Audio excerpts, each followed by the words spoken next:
എടോ ഒരു 10 മിനിറ്റ് അവനെ ചോദ്യം ചെയ്തിട്ട് താൻ എങ്ങോട്ടാ പൊക്കോ? MLA വിളിച്ചു പറഞ്ഞ കേസാ. കേറിയത് വിയുടെ വീട്ടിലാണെങ്കിലും ഇടപെട്ടേണത് MLA. പിന്നെ ചോദ്യം ചെയ്യുമ്പോൾ എന്തെങ്കിലും തുമ്പ് കിട്ടിയാ 6 മാസമായിട്ട് ഇവിടെ തെളിയാതെ കിടക്കുന്ന കേസൊക്കെ അവന്റെ തലയിൽ വെച്ച് കൊടുക്കാം. താൻ ചെല്ല്, അവൻ ആ റെസ്റ്റ് റൂമിലുണ്ട്. ആ പിന്നെ ആ പുറത്തിരിക്കുന്ന ഓൺലൈൻ ചാനലുകാർ എന്നെ ഇന്റർവ്യൂ ചെയ്യാൻ വന്നേണതാ. ശ്രദ്ധിക്കണം, അവർ കാര്യങ്ങളൊന്നും അറിയരുത്. എന്താടോ ഫോണില്ലേ?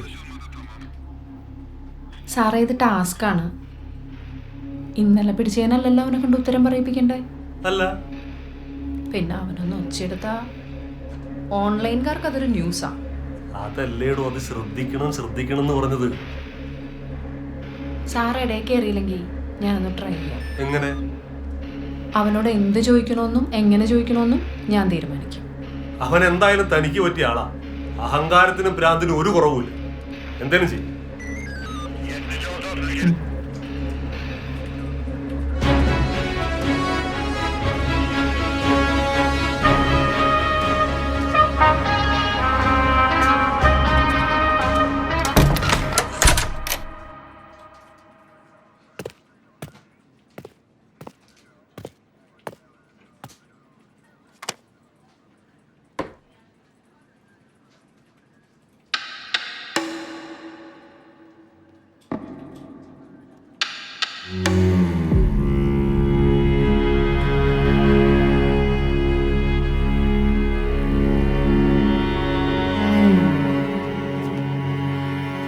ഈ ഷർട്ട്, ജീൻസ്, ഷൂ, വാച്ച്, ഇട്ട ഷഡ്ഡി ഉൾപ്പെടെ ഏകദേശം 2500. അതിൽ നിന്നൊരു 350 ഞാൻ ടാക്സ് അടച്ചിട്ടുണ്ടാവും. ഇങ്ങനൊരു 10-32 വർഷത്തെ കണക്ക് എൻ്റെ ഉണ്ടാവും.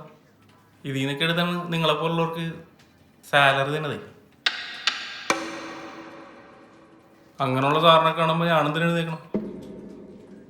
പഠിപ്പിച്ച സാറന്മാരെ കാണുമ്പോൾ ഈ ഉണ്ണി എഴുന്നേക്കാറില്ല. അതങ്ങനെ വർത്തമാനത്തിനൊരു കുറവുമില്ല, പക്ഷെ ജോലി കളവും. വെറുതെ അല്ല സാറ് പറഞ്ഞു.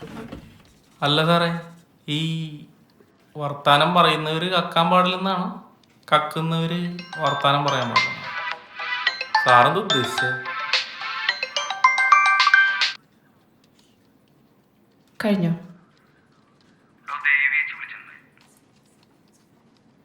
അപ്പൊ അവരിന്ന് ജോലിക്ക് വന്നില്ലേ? അതിന് കല്യാണം മറ്റന്നാളല്ലേ? അതിന് ഇന്നേ വരാതിരിക്കണോ?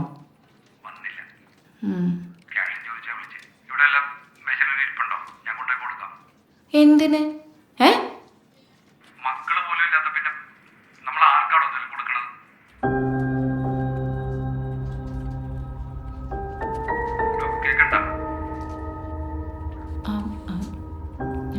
ഞാൻ കയ്യിലൊന്നും വെക്കാറില്ലെന്ന് അറിഞ്ഞൂടെ? ഒരു കാര്യം ചെയ്യാം, അവരുടെ ആരുടെയെങ്കിലും GPay നമ്പർ ഇടും, ഞാൻ അയച്ചു കൊടുക്കാം. എന്താ? ആ പോവാം. അതെ, ചാർജിൽ ഇതിപ്പോൾ ഓഫാവും. ഞാൻ എത്തിക്കോളാം. ശരി.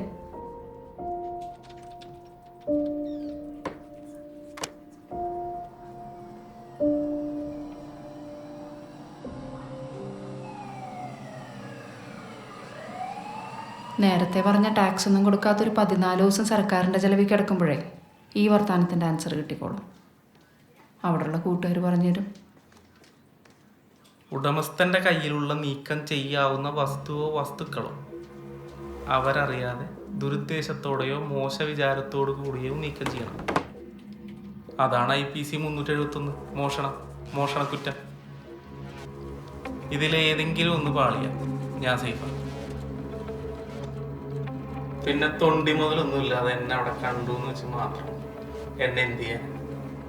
പിന്നെ FIR പിന്നെ എന്നെ പിടിച്ചത് കേസായി കഴിഞ്ഞാൽ ആരൊക്കെ തോന്നുന്നു ഞാൻ പറയാതെ തന്നെ കാരണം അറിയാലോ. FIR ഒക്കെ ഞാൻ ഇട്ടോളാം. പിന്നെ തെളിവുകൾ അതുണ്ടാവണമല്ലോ, ഉണ്ടാക്കുന്നല്ലേ. പിന്നെ IPCയിൽ 371 മാത്രമല്ലല്ലോ.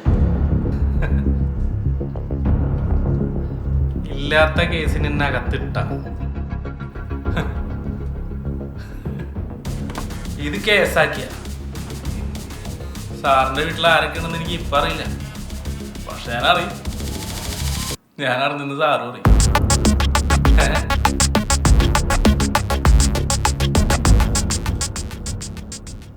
സാറേ, ഞാൻ സമ്പാദിക്കാൻ വേണ്ടി ഒന്നല്ല മോഷ്ടിക്കുന്നത്. പരിചയത്തിൽ കുറച്ച് പിള്ളേരുണ്ട്, അവരെ പഠിപ്പിക്കാൻ വേണ്ടി. എൻ്റെ ഒരു ചെറിയ വീടാണ് സാറേ, ഭയങ്കര ചൂടാണ്. ഈ വലിയ വീട്ടിലൊക്കെ അക്കം കയറി കഴിഞ്ഞാൽ കുറച്ച് AC ഇട്ട് കിടന്ന് ഉറങ്ങാറുണ്ട്. ഒരുപാട് ഉറക്കം നിന്ന് കഴിഞ്ഞാൽ എനിക്ക് ഫിക്സ് വരും. ഇന്നലെ ഉറങ്ങിപ്പോയി. അല്ലാതെ ചോദിച്ചതാ. ഇതിനൊരു തീരുമാനമൊക്കെ ആണെങ്കിൽ എനിക്ക് മറ്റേ 5000 രൂപ ഒപ്പിക്കാൻ പോകുമായിരുന്നു. ഓഹോ,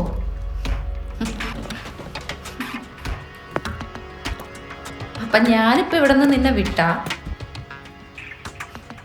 നിനക്ക് എവിടെയെങ്കിലും പോയി മോട്ടിക്കാമോ അല്ല?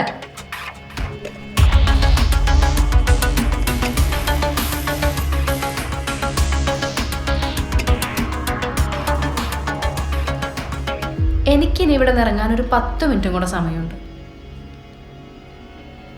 നിനക്ക് കാശ് വേണമെങ്കിൽ നീ ഇവിടെ നിന്ന് ഇറങ്ങണം. നമുക്കൊരു തീരുമാനമാക്കാം.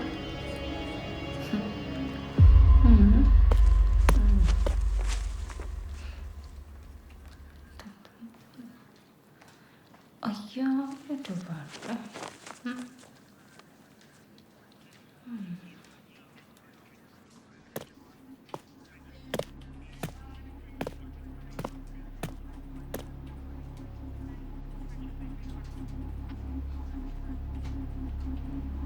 10 മിനിറ്റിനുള്ളിൽ ഞാൻ കാണാതെ നീ ഇതെടുത്താ നിനക്ക് ഇവിടെ നിന്ന് പോവാം.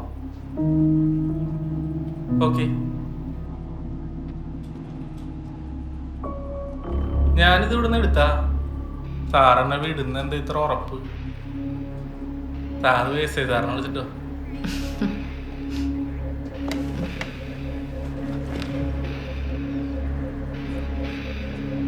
ഇത് സാറിന് കിട്ടിയ കൈക്കൂലില്ലേ സാറേ? അതെന്താടോ, എനിക്ക് സാലറി കിട്ടൂലേ? സാലറി ഒക്കെ അക്കൗണ്ടിലല്ല, കയ്യിലൊന്നും വെക്കാതെ എല്ലാം GPay ചെയ്യണ സാറിന്റെ കയ്യിൽ ഇപ്പൊ മിനിമം ഒരു 10,000 രൂപ മേളിലുണ്ട്. ഇതേത് കൂട്ടുകൃഷി കിട്ടിയ ഷെയർ അല്ലേ സാറേ?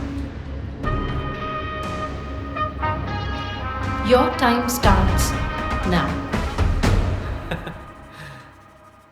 ഞാനൊരു ചൂണ്ടിട്ടതാ, ഇപ്പൊ ഉറപ്പിച്ച്.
ഇനി എത്ര നേരം കൂടെ ഉണ്ട്?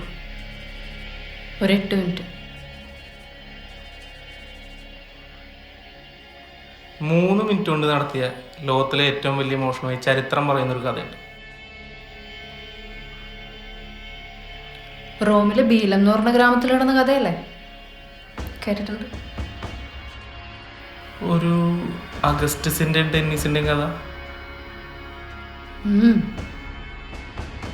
മരിച്ചുപോയ രാജാവിൻ്റെ ആഭരണങ്ങൾ സൂക്ഷിച്ചിരുന്ന കൊട്ടാരത്തിൻ്റെ കാവൽക്കാരനായിരുന്നില്ലേ ഈ അഗസ്റ്റസ്? ഒരു സൽസ്വഭാവി. ഡെന്നിസ് ഒരു മരപ്പണിക്കാരനായിരുന്നു. ഡെന്നിസിന്റെ മുത്തച്ഛൻ ഒരു മജീഷ്യൻ. ഒരിക്കൽ കൂട്ടുകാർക്കിടയിലിരുന്ന് തൻ്റെ ജോലിയുടെ മാഹാത്മ്യത്തെക്കുറിച്ചും അതുപോലെ രാജാവിൻ്റെ ആഭരണങ്ങളെക്കുറിച്ചുമൊക്കെ അഗസ്റ്റസ് വാതോരാതെ സംസാരിച്ചു. കൂട്ടത്തിൽ ഡെന്നിസിന്റെ കഴിവുകളെക്കുറിച്ചും അവൻ്റെ മുത്തച്ഛൻ കൊട്ടാരത്തിൽ മാജിക് കാണിച്ച് പൊളിഞ്ഞ കഥ പറഞ്ഞ് ഒരുപാട് കളിയാക്കി ചിരിച്ചു. അന്നവൻ തീരുമാനിച്ചു താൻ ആരാണെന്ന് നാട്ടുകാരെ ബോധ്യപ്പെടുത്തും. അതുപോലെ ഈ അഗസ്റ്റസിന്റെ ജോലിയും കളയണം.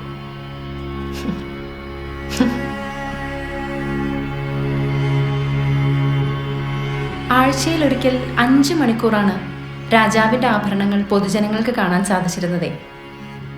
അതും ഒരു ഫാമിലിക്ക് 5 മിനിറ്റ് മാത്രം.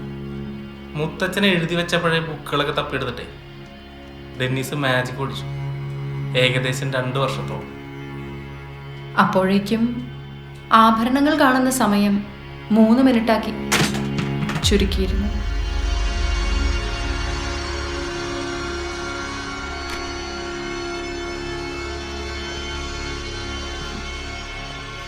സ്വാഭാവികമല്ലേ, ജനസംഖ്യ കൂടുന്നു, പിന്നെ നമുക്കൊരു മിനിറ്റ് കൂടെ കൂടി.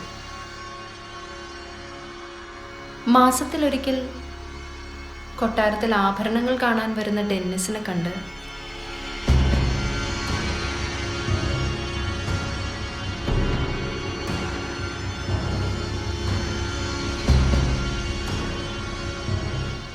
അഗസ്റ്റസിന് സംശയങ്ങളായി. ആ സംശയങ്ങൾ അയാളുടെ ഉറക്കം കെടുത്തി.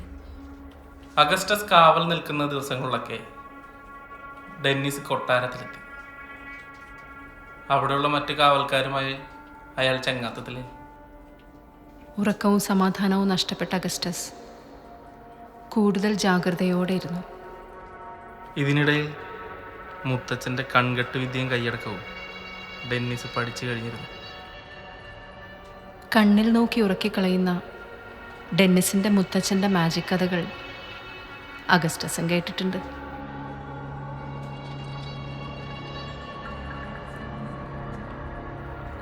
നമുക്കൊരു 5 മിനിറ്റ് കൂടെ ഉണ്ട്.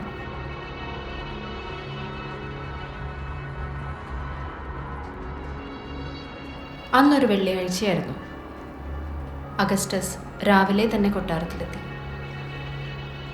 അമിത ചിന്തകളും ജോലിഭാരവും പിന്നെ യുവരാജാവിൻ്റെ വക ചില പ്രത്യേക ജോലികളും അയാളെ വല്ലാതെ അലട്ടുന്നുണ്ടായിരുന്നു. കൃത്യം 9 മണിക്ക് തന്നെ ഡെന്നിസും കൊട്ടാരത്തിലെത്തി. തൻ്റെ കുന്തത്തിൽ കൈയുറപ്പിച്ച് അഗസ്റ്റസ് ഡെന്നിസിൻ്റെ കണ്ണുകളിലേക്ക് തന്നെ നോക്കിയിരുന്നു. അതെ, ഡെന്നിസിൻ്റെ ആവശ്യം അത് തന്നെയായിരുന്നു. കണ്ണുകളിലേക്ക് നോക്കിയിരിക്കുക.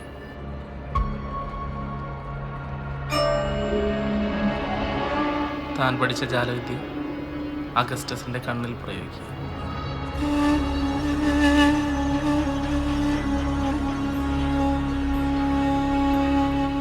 ഇത് മനസ്സിലാക്കിയ അഗസ്റ്റസ് ഡെന്നിസിന്റെ കണ്ണുകളിലേക്ക് നോക്കുന്നത് പോലെ അഭിനയിക്കുകയും അവൻ്റെ മറ്റു പ്രവൃത്തികൾ നിരീക്ഷിക്കുകയും ചെയ്തു. മറ്റാരും ശ്രദ്ധിക്കുന്നില്ല എന്നുറപ്പുള്ള സമയം ഡെന്നിസ് അഗസ്റ്റസിന്റെ കണ്ണുകളിലേക്ക് മാത്രം നോക്കിയിരുന്നു. പതുക്കെ, വളരെ പതുക്കെ അഗസ്റ്റസിന്റെ കണ്ണുകളിൽ ഇരുട്ട് വീണു. ഡെന്നിസ് ശബ്ദം താത്തി പറഞ്ഞു,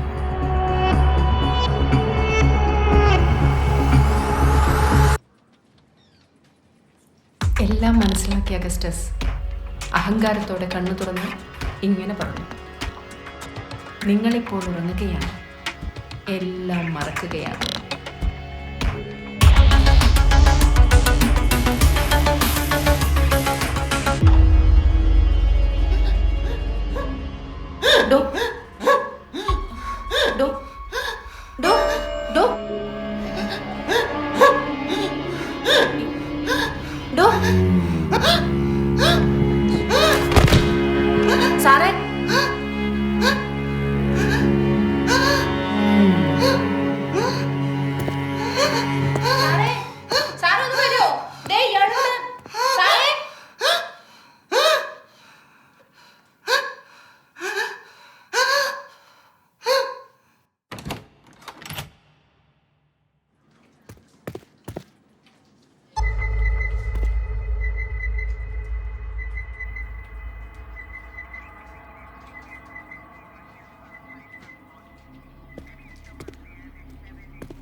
ജോലിക്കാരിയുടെ മോളുടെ കല്യാണത്തിന് ഞാൻ പണിയെടുത്തതിൽ നിന്നും സന്തോഷത്തോടെ ഒരു വിഹിതം.